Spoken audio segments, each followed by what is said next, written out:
Tenemos en este momento la participación del doctor Guillermo Orozco, por todos ustedes ya muy conocido, investigador, experto, entre otros temas, en recepción de audiencias. No creo que hace falta más presentación del doctor Orozco, de manera que les pongo con ustedes.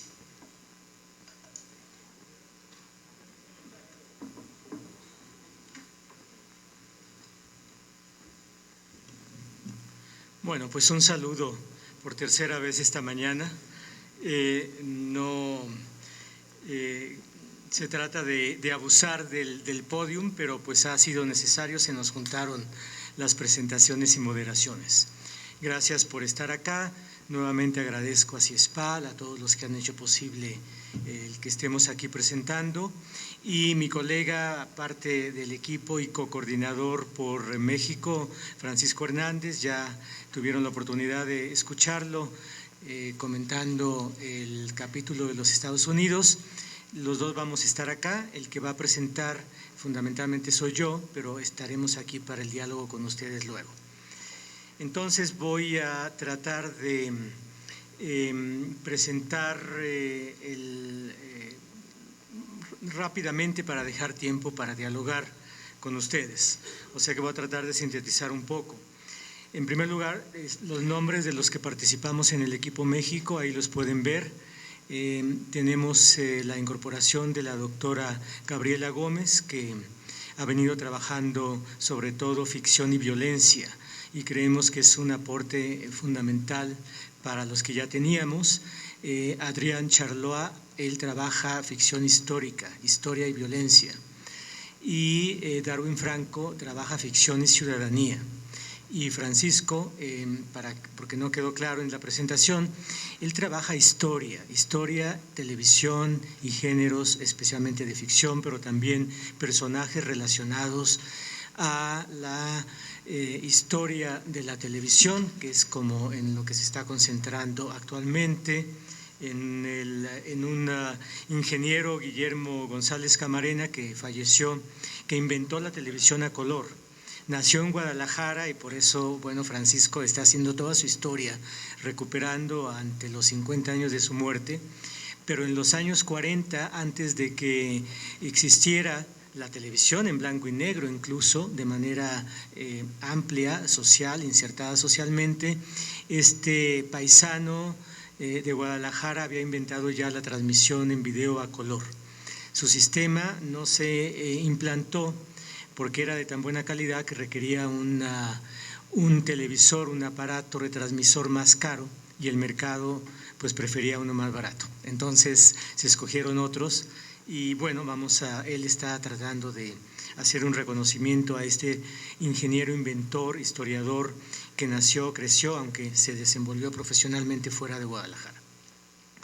Entonces, pues tenemos por primera vez, y por eso me da mucho gusto comentarlo, un equipo más estable a los que hemos tenido anteriormente, o más bien, además, mucho más rico. Somos 5 y eso nos da como mucha tranquilidad y trabajamos muy gratamente en la elaboración de este capítulo. Vitel fue escrito a 5 manos.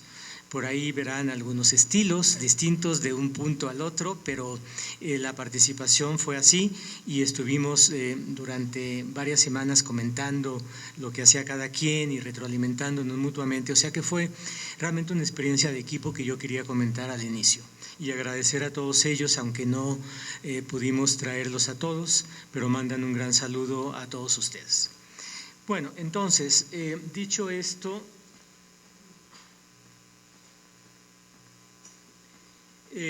voy a destacar el contexto audiovisual mexicano del año 2012. Como todos ustedes han de haber visto por la prensa, pues tuvimos elecciones y cambio de presidente. Y esto marcó ampliamente el contexto global. Pero hubo 2 cosas muy particulares y muy interesantes. Lo que está en primer lugar, el movimiento 132, que tiene que ver con la campaña electoral del actual presidente. El actual presidente llegó a la Universidad Iberoamericana en tono de campaña, de hacer campaña, y un poco espontáneamente una serie de jóvenes lo increpó diciéndole, bueno, usted se ha convertido en un presidente mediático, usted ha venido usando los medios son cómplices del poder y son cómplices de su partido y de usted. Y se empezaron a sumar voces y finalmente vino una especie de represión dentro de la misma universidad, el candidato se fue a esconder a los baños. Y bueno, fue una situación muy reveladora del autoritarismo que siempre ha sido del Partido Revolucionario Institucional y de este candidato ante apenas un conato de crítica con estudiantes de la Universidad Iberoamericana, la Universidad Jesuita, que inventó, por cierto, los estudios de comunicación en América Latina. Y a partir de ahí, el nacimiento de este movimiento, y me estoy deteniendo en él porque tiene que ver, es el primer movimiento estudiantil mexicano después de los movimientos estudiantiles del 68. O sea que históricamente había habido mucho tiempo en que los jóvenes no se habían manifestado. Esta es una manifestación. Pero el motivo de la manifestación, por primera vez en la historia del país, ha sido los medios de comunicación. O sea, su incomodidad fue frente a Televisa, frente a TV Azteca, por estar siendo cómplices de los actores en el poder y estar situando a este candidato, bastante mediático, por cierto, como seguramente lo han conocido ya, desde antes de que fuera candidato, estaba siempre en pantalla y cuando fue candidato siempre estuvo en pantalla, siempre sonriente, siempre en los momentos clímax de sus discursos e intervenciones, siempre del ángulo que más le favorece para que se vea más guapo, etcétera, etcétera, etcétera. Entonces, esto se captó después de toda esta, no sé, entre autoritarismo, dictadura de Televisa, tiranía de Televisa, como han dicho compañeros, viene finalmente un grupo joven que tiene como objetivo de su movimiento social justamente la democratización de los medios de comunicación en México. Entonces es un hecho insólito, inesperado históricamente, que marcó junto con la campaña electoral también a la ficción, porque la ficción fue un poco tierra de nadie en términos de legislación.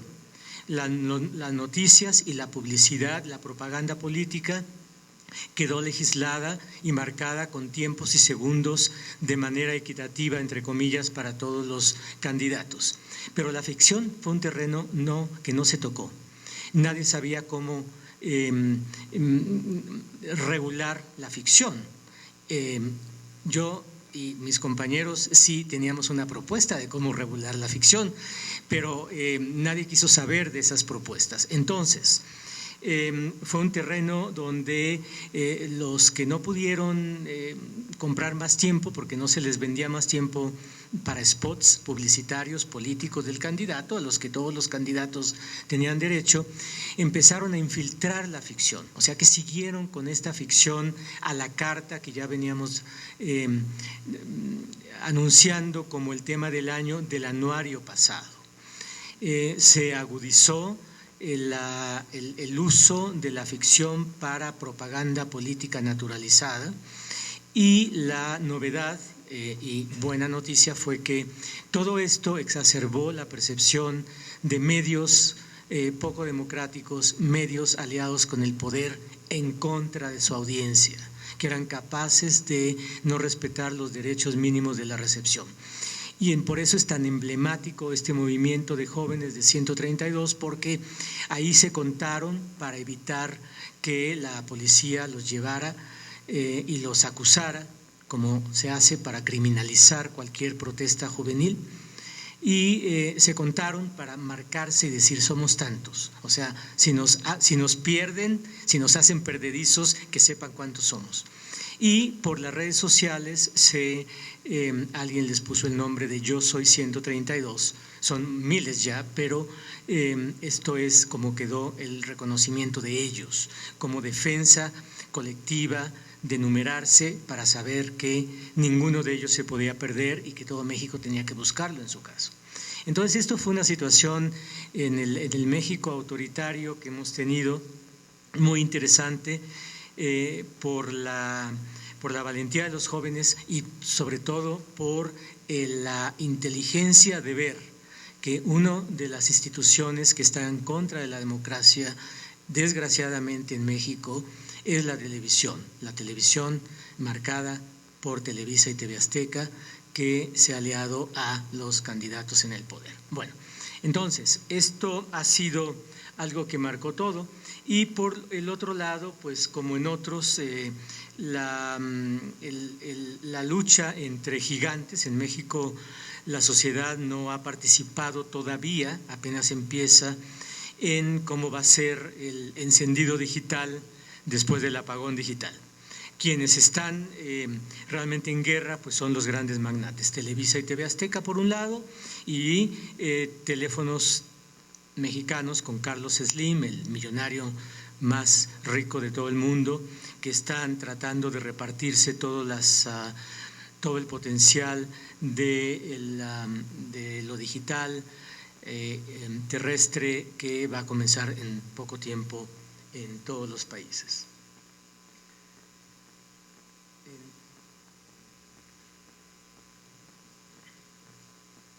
Entonces, bueno, esto era el contexto nacional. Aquí tenemos algunas de cosas que me parece a mí interesante resaltar también, además de este contexto ya concretamente con la ficción. Tuvimos 52 títulos de estreno en la pantalla mexicana. Aquí debía haber dicho antes, porque no está en la diapositiva, que tenemos 8 canales que son los que incluimos en la muestra, de los cuales son 6 privados y 2 públicos. La novedad con los canales que incluimos es que hay otro que no habíamos incluido antes, que está alcanzando una cobertura nacional, que es Cadena 3, y que también está está produciendo como canal ficción. Mantiene siempre una telenovela, y son telenovelas con otro corte que quizá van a un público un poquito más enterado de la situación política y que por eso no han tenido tanto rating, pero que ya empiezan a figurar en el rating y que son una alternativa a la ficción tradicional de Televisa y TV Azteca que estamos acostumbrados históricamente. Bueno, entonces, en estos 8 canales, antes éramos 7 los que reportábamos, tenemos estos 52 títulos de estreno, 28 nacionales y, como dice ahí, bueno, no voy a repetir lo que está en pantalla. Más bien destacar que ciertamente, pues aquí hasta por cantidad de espacio, como ven, la mayoría de títulos es Televisa, después le sigue TV Azteca, el canal 11, que es canal público, esto es muy importante destacarlo, con 3 títulos de estreno, y después esta Cadena 3, que es la nueva, con otros 3 títulos. O sea que la buena noticia en México es que otros canales distintos a Televisa Azteca, que es un poco lo mismo, pero con distinta marca y con distintas calidades, otros 2 canales se han convertido en productores y distribuidores de buena ficción a nivel nacional. Esto es una buena noticia entre todo el escenario complicado y polémico que tenemos. Televisa sigue dominando en el rating, aunque decreció el rating de varias de sus ficciones. Y un dato curioso, que algunos de los reprises de Televisa alcanzaron más rating que los nuevos programas de ficción de otras cadenas. O sea que el sello Televisa sigue siendo importante tanto como ficción de estreno o como ficción de repetición. Me voy a ir a los 10 títulos más importantes que hubo en México, a los del top 10. Algunos de estos varios ya los vimos con la presentación de Estados Unidos, y sobre esto yo quisiera comentar que lo que salta a la vista, y por eso lo hemos, bueno, aquí está, sí está coloreado, allá también se ve, en mi copia no, pero en la pantalla sí. De los 10 del top 10, 6 tienen guiones extranjeros. Esto es un fenómeno que venía ya notándose en los años pasados. Antes era Argentina, en un momento, en 2-3 años fue Argentina la que estuvo proveyendo guiones que fueron exitosos y con telenovelas que se producían allá y que México, Televisa sobre todo, los compraba.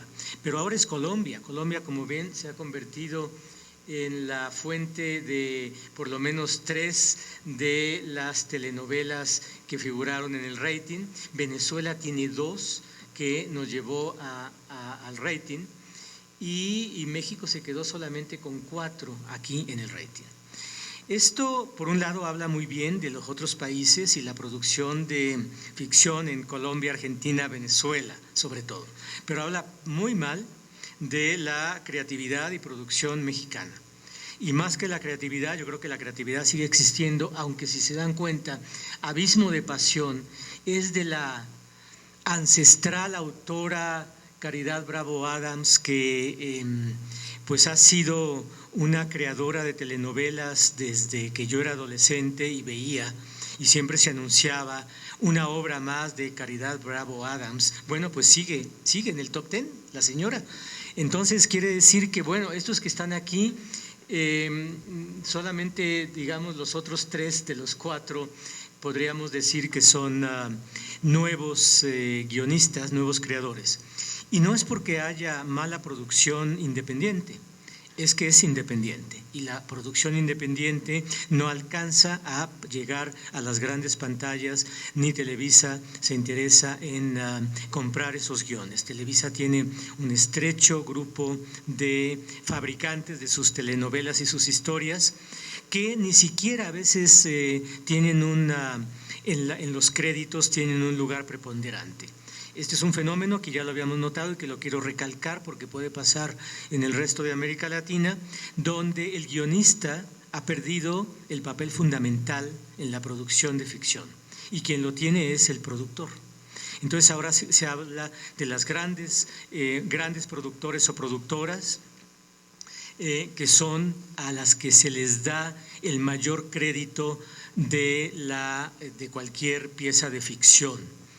Y bueno, pues esto es un cambio en la industria que habla más del dominio del mercado que del dominio de la creación literaria, novelística, melodramática, que distinguía, por ejemplo, a guionistas como Caridad Bravo Adams en su momento.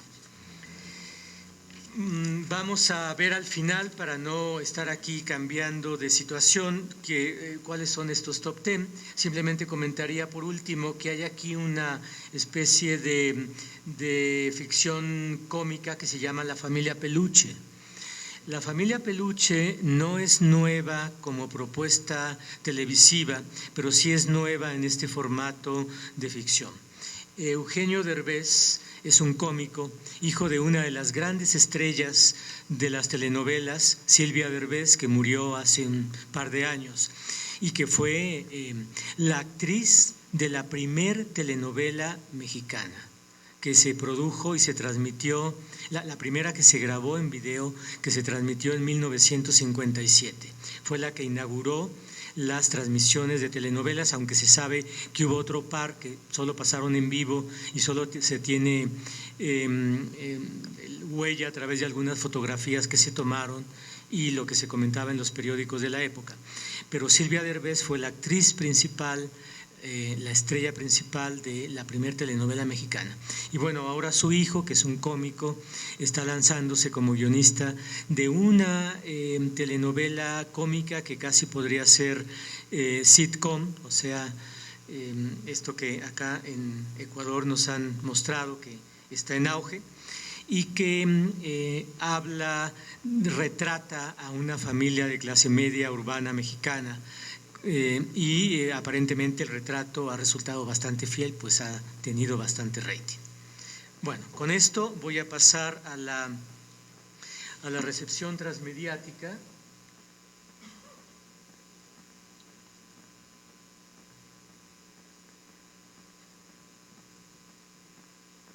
ahí estamos. Bueno, hubo una web novela. Tuvimos una web novela que se estrenó el 29 de octubre del 2012, contó con 15 capítulos de 7 minutos, con una aproximadamente cada uno, de 7 minutos, y se concluyó el 30 de noviembre. Pasaba 3 días a la semana, lunes, miércoles y viernes. Se llamó Te presento a Valentín. Valentín es un joven casi adolescente que lo que hace a lo largo de la web novela es tratar de conseguir una novia. O sea, algo pues muy normal, natural en esa edad y también en otras edades. Y bueno, entonces es un producto, como se anunciaba, para ser visto a través de diversos dispositivos y también para acompañarse en redes sociales. Pero un poco lo que notamos es que todavía resultó un poco precaria tanto en la producción como en la recepción transmediática. Bueno, es un primer acercamiento y un primer experimento, pero lo que encontramos fue que estuvo como bastante controlada por la misma empresa Televisa, es decir, se arriesgaron poco en las posibilidades de interacción con la telenovela, en el sentido de que hubo un blog que se abrió, un sitio particular de la propia telenovela y otro de Televisa para poder captar la interacción, pero en redes sociales siempre se introducían comentarios, se abrió una cuenta de Twitter, una cuenta de Facebook, etcétera, y siempre se introducían comentarios que buscaban como dar pista de por dónde le gustaría a la empresa televisiva que fuera el contenido. Entonces vimos que más bien los comentarios fueron del tipo pasivo, no hubo ningún comentario crítico, por lo menos nosotros no captamos. Fueron comentarios entre qué bueno, qué bien, o me gustaría que hicieran una telenovela donde marcaran más tal cosa, etcétera, que iba ahí mínimamente alguna crítica implícita, pero no se hizo explícita ninguna crítica.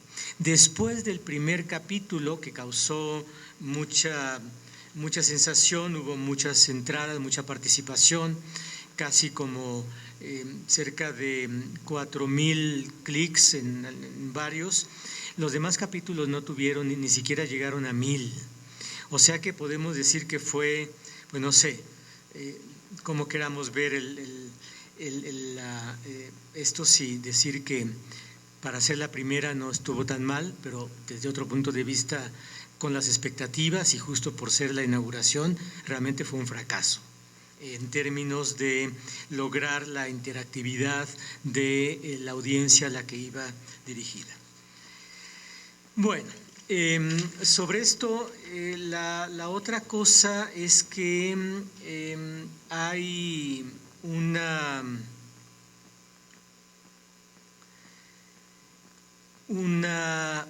contrasta esta incursión transmedial de Televisa con la cantidad de inversión en publicidad que sigue teniendo la televisión abierta, no solamente la televisión de cable, sino la televisión abierta. A diferencia de España, donde ha disminuido drásticamente la inversión publicitaria, en México, en TV abierta, la televisión publicitaria va en ascenso, 5% más que el año pasado. O sea que la apuesta todavía en México es por la televisión abierta, que sigue reuniendo pues un porcentaje alto de sintonía, de rating, y que quizá a lo mejor es una razón por la cual todavía la audiencia mexicana no está lista como para recibir una web novela, y no solo para recibir, sino como para dar el salto a participar. Yo creo que se requiere una interpelación distinta de la audiencia desde la web novela, y que quizá fue lo que no se tuvo. se tuvo una muestra interesante, se pasaban entrevistas de los actores, del productor, o sea, había una serie de informaciones distintas que que podía acceder la audiencia para completar la supuesta riqueza de su visionado y de su interactividad, pero que finalmente no funcionó como se esperaba desde la empresa. Entonces, vamos a ver cuál va a ser la siguiente incursión en la televisión transmedial. La otra cosa que yo quisiera comentar sobre esto, que no lo tengo aquí en ninguna lámina en pantalla, pero para que se capte mejor la situación antes de pasar a lo más destacado del año, es que ha habido un aumento en el merchandising a través de la ficción. Y esto no solamente en 3 o 4 telenovelas, 2 de TV Azteca y 2 de Televisa, que ha sido muy evidente, sino en general en otras de las nuevas producciones de la televisión pública nacional y de la televisión pública regional. Por primera, en México hay en cada estado de los 31 que somos, hay un sistema regional de radio y televisión que es público y que en la mayoría de estos 31 estados se ha vuelto en una ventana del gobernador de ese estado, con algunas otras cosas, pero que han tenido presupuestos raquíticos los canales públicos hasta ahora, y esto se va a reformar de alguna manera con la ley de telecomunicaciones. Son permisionados, o sea, tienen un permiso, pero no son una concesión que puedan hacer publicidad y recibir y buscar recursos por su propia decisión, sino que dependen de un presupuesto gubernamental, lo cual los ata a las miradas decisiones de los gobernadores.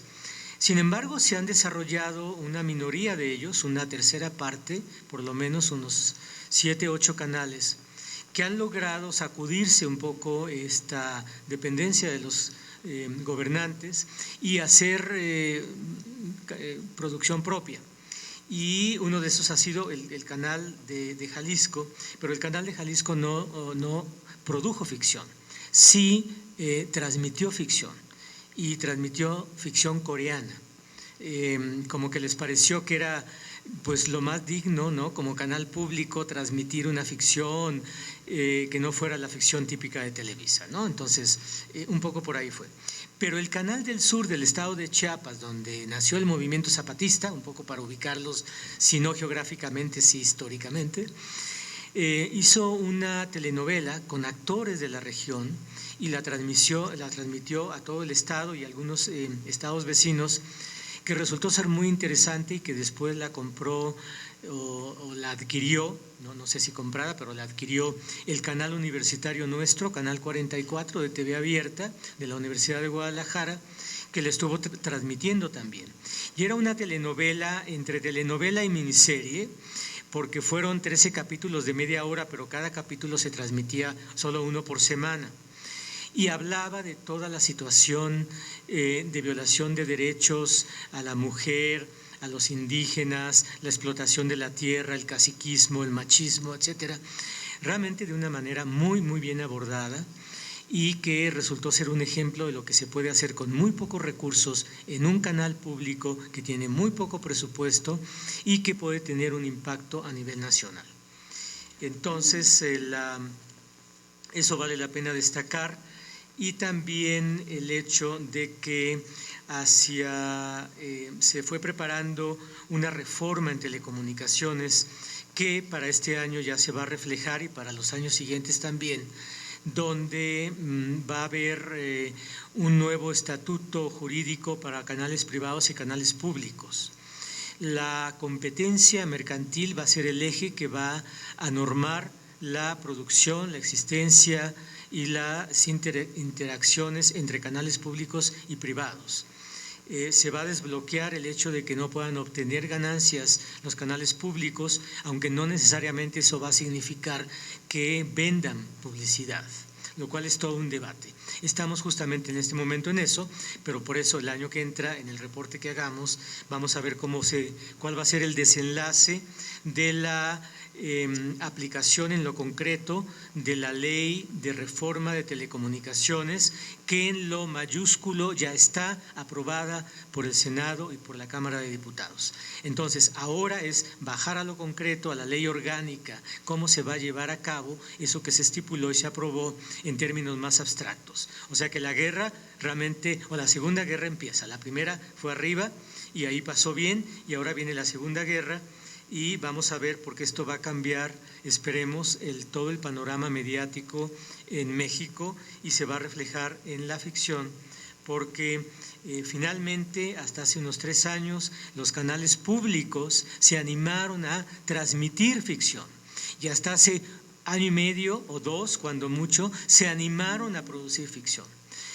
Parece que había un acuerdo histórico cuando hubo una decisión entre las empresas privadas, Televisa, TV Azteca, y el gobierno mexicano, que implantó un sistema nacional que se llamó Imevisión, o sea, Televisión Mexicana Estatal, donde el acuerdo fue: muy bien, ustedes tienen todo un sistema nacional con 2 canales nacionales, nosotros tenemos en conjunto 4 canales nacionales. Los privados dijeron: nosotros nos quedamos con la ficción y ustedes se quedan con las noticias y los documentales. Y eso parece que se respetó. Además, bueno, es mucho más caro invertir en una buena telenovela que en un programa de comentarios y sentar a 4 intelectuales bajo un reflector y una mesa, lo cual realmente implica casi 0 costos de producción comparado con lo que implica la actuación para una telenovela. Entonces, esto es un poco lo que completaría el panorama general, y yo quisiera pasar a lo más destacado. Entre lo más destacado del año, pues es que sigue habiendo ficción a la carta. El año pasado yo reporté, claro, no todos ustedes estuvieron ahí en Río para ver lo que pasaba, pero el gobierno mexicano, la presidencia, con dinero de nuestros impuestos, mandó producir una serie de 13 capítulos que fue El Equipo, para lavar la imagen de la Policía Federal, que en la guerra contra el narco y el crimen organizado pues estaba realmente bastante sucia por las atrocidades que cometía la policía, matando víctimas inocentes, en fin, o sea, todo lo que se puedan imaginar de un cuerpo de policía mediocre, pero también un tanto corrupto, que estaba enfrentando al narcotráfico. Entonces, para eso mandaron a hacer una serie al estilo Estados Unidos, con esa dinámica de la serie, que tuvo mucho éxito, quedó en el 7º lugar del top 10 el año pasado. O sea, fue una serie que no se hizo, curiosamente, en el departamento de producción de ficción de Televisa, sino en el departamento editorial de Televisa, lo cual habla del enmarcamiento de una posición favorable a la Policía Federal. Y es una serie que está bastante bien hecha, porque habla, pues son 4 policías y son 4 seres humanos, y está todo lo dramático de sus relaciones, sufren, lloran, ríen, etcétera, pero logran ser exitosos en cada captura de narcos a la que van. No matan a nadie, siempre capturan a los narcos sin darle ningún tiro, o en todo caso un tiro simplemente para que se doblen un poco, pero no para que se mueran. Ninguna víctima colateral, etcétera, etcétera. Todo dirigido desde una central por computadora, como se hace en la NASA. Tienen toda la tecnología, tienen toda la capacidad, el profesionalismo ellos, y son personas de carne y hueso, y eso lo repiten, ¿no?, que tienen sus historias personales, amores y desamores, encuentros y desencuentros. Y esto nosotros lo seguimos en el análisis transmedial del año pasado, y lo que vimos fue que la mayoría lo aceptó, es decir, no hubo tampoco críticas. Las audiencias que logramos seguir en Facebook y en el sitio de de la televisora hacían comentarios positivos, del tipo, finalmente nos muestran otro lado de la policía, qué bueno que nos muestran a la policía como seres humanos como nosotros, ahora entendemos más. O sea, realmente parece que la ficción, que era de muy buena factura, logró su cometido de mostrar el otro lado de la policía, y para muchas audiencias esa parte interesó mucho porque pues un poco nos devuelve como mexicanos la dignidad de que no tenemos a personas tanto o más salvajes que los propios del crimen organizado, siendo los guardianes del orden. Esta vez se hizo el mismo experimento, pero con otra serie que se llamó La Teniente, para limpiar la cara de la Marina mexicana. Entonces parece que cada institución del orden en México necesita lavarse la cara porque ha quedado muy mal en la guerra con el crimen organizado. Entonces la teniente es mujer, o sea, es otro estilo de mando, otro estilo de relación aún dentro de lo militar, y la idea es también mostrar la gran calidad humana, profesional que tiene la Marina, y que es el compromiso de defender a México, a los mexicanos, de todos los males que nos acechan, internos y externos, y de ser siempre honestos, transparentes, en fin, todos los adjetivos buenos que quieran ponerle a cualquier institución. Y lo otro, que fue realmente lo más insólito y que resultó ser, para los que no tengan mucha historia del caso mexicano, la actual esposa del presidente, bueno, la primera dama, salió de la ficción y llegó a la realidad, a la casa presidencial, digámoslo así. O sea, ella fue la actriz principal de esta telenovela que se llama Destilando Amor, que es la basada en el guión colombiano de Café con aroma de mujer. Allá el café no es tan importante en México, pero sí el tequila, por lo tanto lo que se destilaba en la telenovela y todo sucedía era en un campo tequilero, y ella era la actriz principal. Se llamaba La Gaviota, le decían La Gaviota, y entonces se cautivó a México. Era en el momento en que entró en relación con el ahora presidente de México, digamos que la actriz de la pantalla. Entonces, bueno, pues el candidato a presidente se casa con la actriz de la pantalla, ella baja a la realidad, él se va mucho a la ficción porque en todas las pantallas estuvo, y lo que pasó fue que esta persona, como esposa, lo siguió en campaña. Ella estaba en el auto, él bajaba, hacía un discurso, pero ella en el auto con su teléfono celular tomaba cuando él llegaba, le secaba el sudor, le daba su beso. O sea, empezó ella a filmar de manera casera, de manera experimental, con su celular, entre comillas, todo lo que pasaba una vez que el presidente bajaba del podium de hacer un acto público. Y entonces, digamos que, pues si lo quieren ver, en YouTube pueden meterse a ver Lo que mis ojos ven y mi corazón siente. Así se llama, Lo que mis ojos ven y mi corazón siente. Y pueden ver 7 pequeñas historias reales, pero totalmente de ficción. Bueno, entonces, con esto terminaría esta presentación, y les quiero pasar lo de… bueno, perdón, con el tema del año, es que me están acá apresurando con los minutos, pero sí, tengo que decir algo del tema del año, que ha sido muy, muy importante en México. No tuvimos ninguna telenovela histórica ni de época en este año, pero la manera en que analizamos la memoria fue pues intrínsecamente explorando algunos elementos como en dónde se desarrolla la trama, y nos encontramos que en casi la mitad de las telenovelas del top 10 la trama se desarrolla en haciendas, es decir, en el México rural, y hay reminiscencias del cine de oro mexicano de los años 40, donde los orígenes de la mexicanidad están en el campo, están en las haciendas, no en la gran ciudad. Los grandes valores se han construido a partir del campo y de la hacienda. Y ahí es donde nosotros encontramos el recurso a la memoria como el origen de la mexicanidad actual, independientemente de dónde se lleve a cabo. Ese volver al pasado añorado de las grandes familias, siempre grandes familias, aunque dispersas, y esa es toda la trama de una de las telenovelas. Y el final es, bueno, pues juntar a toda la gran familia. La canción de cada telenovela que tiene su tema musical, en 2 de las telenovelas está cantado por Vicente o Alejandro Fernández, los exponentes de la canción mexicana.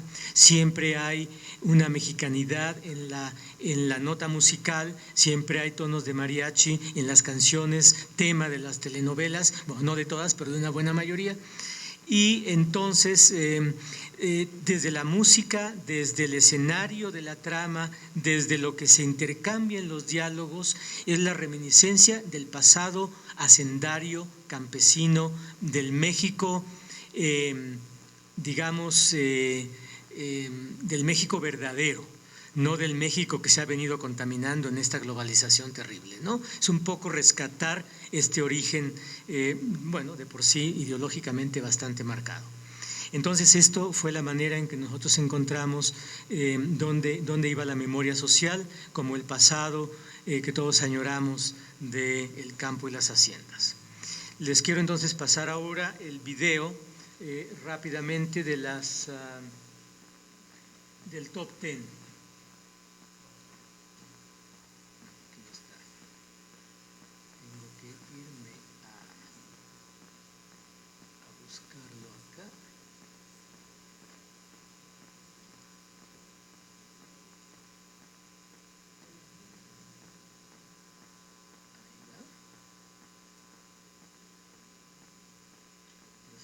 En una tierra ardiente, los pecados no se perdonan. ¡Ya!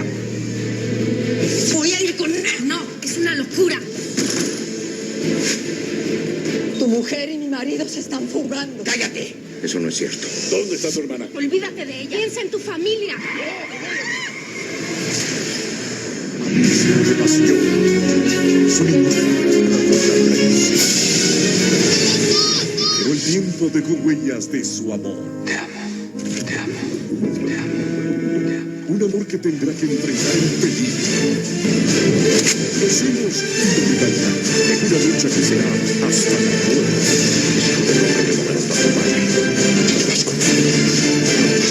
Llega la historia que viene la sangre, abismo de pasión. Amores verdaderos.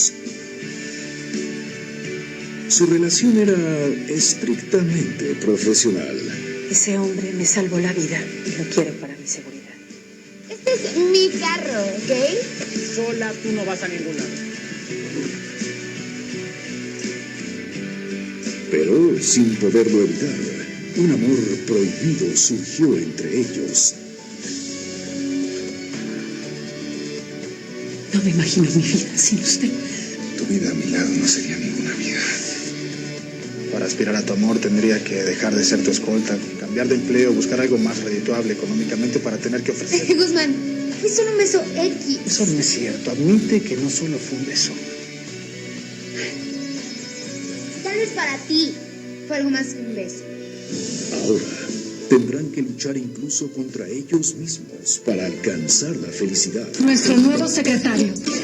Nos insulta a todas. ¡Ay, está guapísimo! Vamos a hacerle la vida imposible. Sí. Buenísimo. Jesús, a mi oficina. Es muy eficiente. Pues estará a prueba. Solo estoy aquí por mi hija, estoy aquí y todo comenzó con un video. Tengo un papá que muy lejos. Tengo que ir a conocer a mi hija. Yo te ayudo, pero con un favorcito. Y con desesperado y confiado. Eso no es mío, déjenlo. ¿Por qué a mí? Y salí de un lío. Vas a quedar libre también. Solo que se Y la verdad es mi hija. Si quieres ver a Valentina, pues lo muy bien.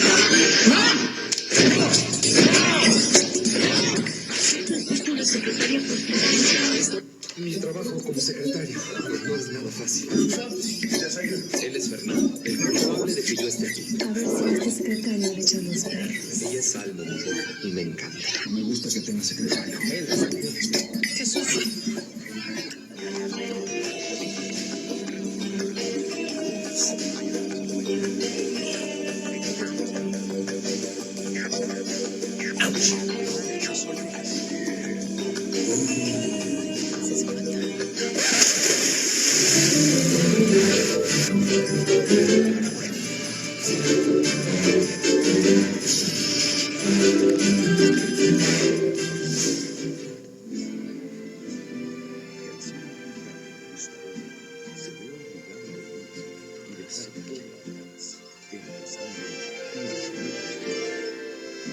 Escuchan el mariachi de fondo, ¿no? Necesito hablar los ánimos.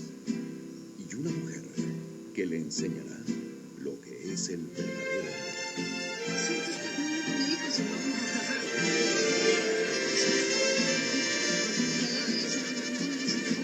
Voy a estar muy preocupada sabiendo que no conoce a nadie de esta ciudad más que a mí.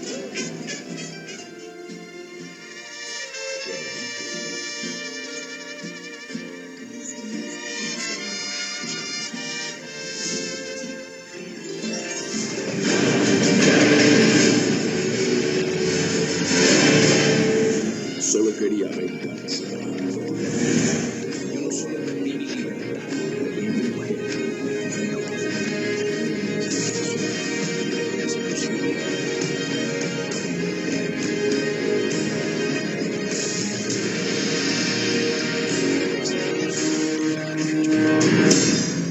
Si se fijan en este rostro del Que actor, en medio de es como el clon del actual podría presidente mexicano. nacer el amor. Amor. A shelter for love.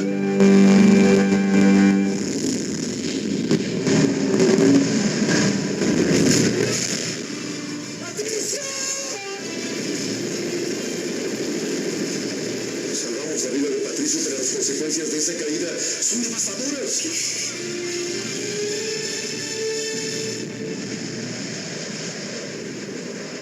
Luciana Sarmiento al servicio de la casa.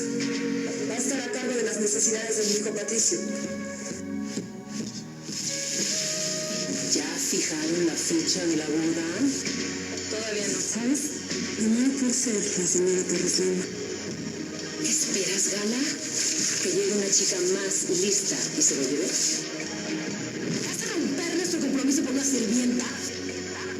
An intense and deep love that finds its own shelter. ¿Qué está pasando aquí?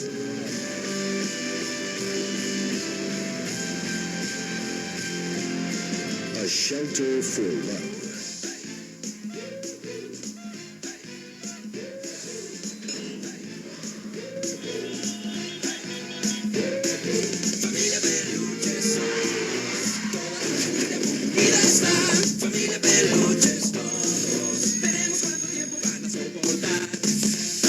Solo soy la sirvienta. Mientras yo me ahogaba en mi tristeza, me consumía el dolor. Puse el antifaz, haciendo perderme entre la gente. Yo quería olvidar. Quería volver a ser ese hombre lleno de sueños. Y en medio de música, máscaras. Pasó algo que aún intento entender. Tú me prometiste que yo iba a seguir siendo socia de tu empresa. Tu hija también le dio su palabra a mi hijo, y peor aún, frente a un altar. Lo único que quieres es vengarte. Recibí terribles noticias, hijo. Robaron la casa de la playa. Collar. Marcela Morales puede quebrar al banco si no les paga. El vendaval no está en venta. Ustedes se me van de aquí, pero ya. Si para ti el amor es ese muchacho, no tienes que renunciar a ella. Si lo hago precisamente por el Mateo. Ella merece otro hombre. No me digas que tú eres ese hombre. O yo. La mujer del vendaval. Este lunes, gran estreno, 6:15 de la tarde. ¿Estás bien? No sé si llevarte al hospital o dejarte cenar.